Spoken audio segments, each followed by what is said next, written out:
Thank you. Okay, the first question, I've got 10 things to say. They're short, though. So have your phones or pens to the ready. While you get your pens out, does anybody think I look the same there as I do here? That's pre-3 kids and pre-UPAD. But it just made me laugh because I thought, oh, I look quite young. And then I looked at myself. Okay, 10 key changes that I see happening in the market. The first one's rents will go up. Period. Approximately sort of 5% next year. And I think that trend has been historic and that will continue. Number 2 is rent arrears. I've obviously talked about that earlier, the 1 to 5 figures and the issues that will be for us. The affordability of a tenant, I think, is the biggest issue that we've got, and we need to be really careful when we're choosing a tenant. At UPAD, the amount of inquiries we get from tenants has just over doubled in the last 4 years. So there's loads of tenants, we know that, but we need to be careful about who can actually afford to move into the property and isn't going to be one of the 3 in 10 that are in rent arrears currently. The third thing I'm going to mention is about rent guarantee insurance. I think rent guarantee insurance is a luxury at the moment that a few take out, and I think it's going to become the new norm.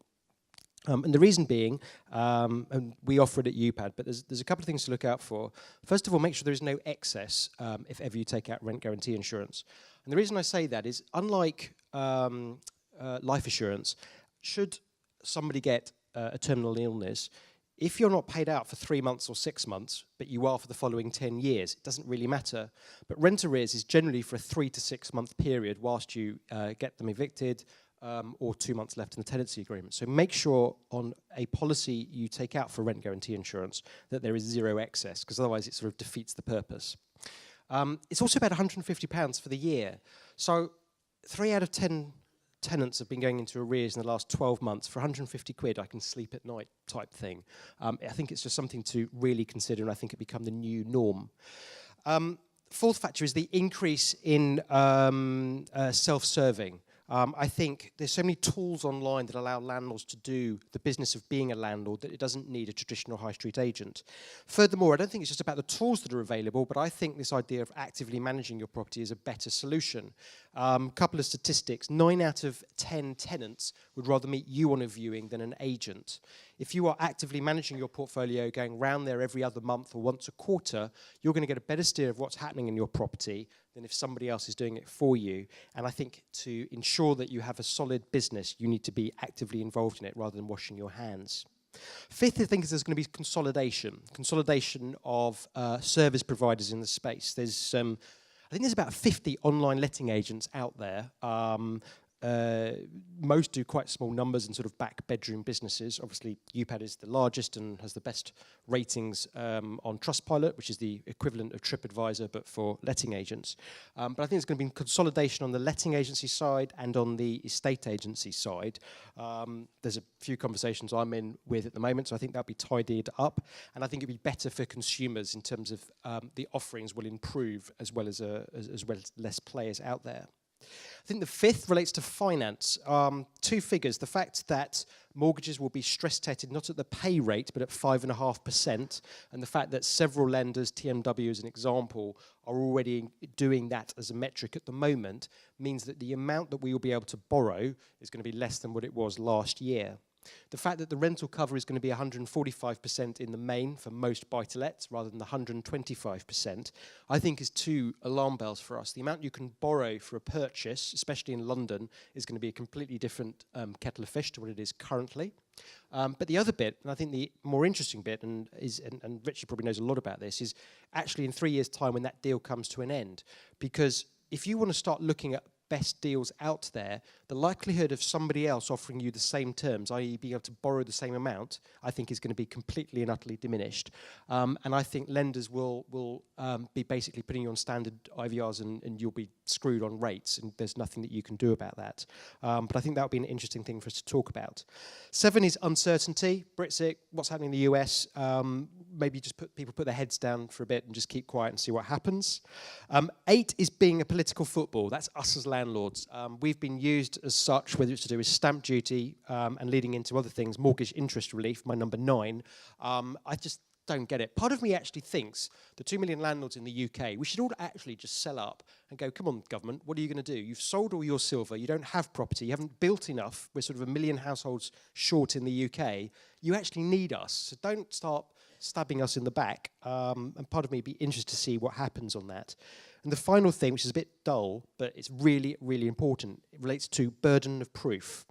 Now, this relates to so much stuff as being a landlord. So we now have to make sure the smoke alarm is working when you let a property. But just testing it isn't sufficient. You need confirmation either from a third party, inventory clerk, or getting your tenants to confirm that it was working at the start to ensure that if there's an issue, you are covered.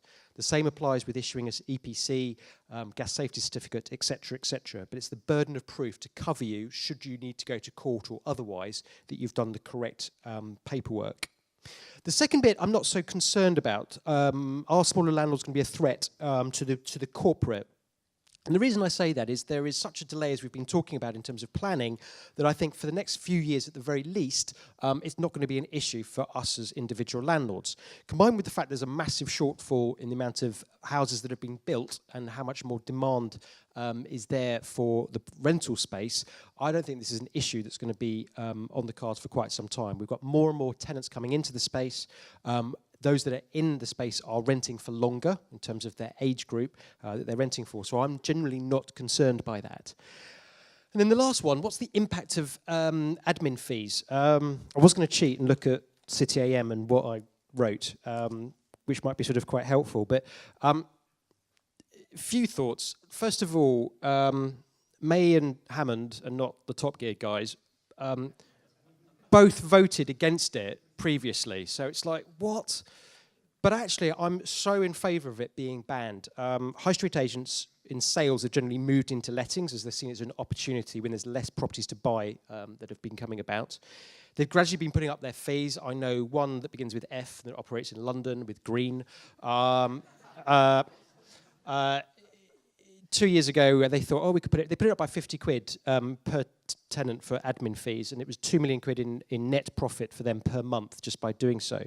Everybody's just got away with it. I was in Hull a while ago. Somebody I was talking to at a call centre had just moved house. Just for a credit reference, was charged 120 quid in Hull. It's ridiculous. And the government has made sufficient noises about it for the last few years, and the sector's done diddly squat to act upon it all. Portals, Rightmove and Zoopla, are meant to show their fees, and yet most people still don't. Just over half of all agents don't display their fees. So they've brought it upon themselves. UPAD, we do not charge admin fees. I think it's a massive turn-off, and I will leave you with some advice about whether you charge fees or whether your agent charges fees. And if they do, you should be absorbing them yourself. And my analogy is if you were going to ask your in-laws for permission to marry their daughter, but turning up stinking of fags and booze, it's an absolute turn-off from a tenant's perspective, and us as landlords are far better off making sure there aren't fees to ensure we're finding good tenants rather than putting them off. And I'm sure we can cover more of that later on. Thank you very much. Brilliant.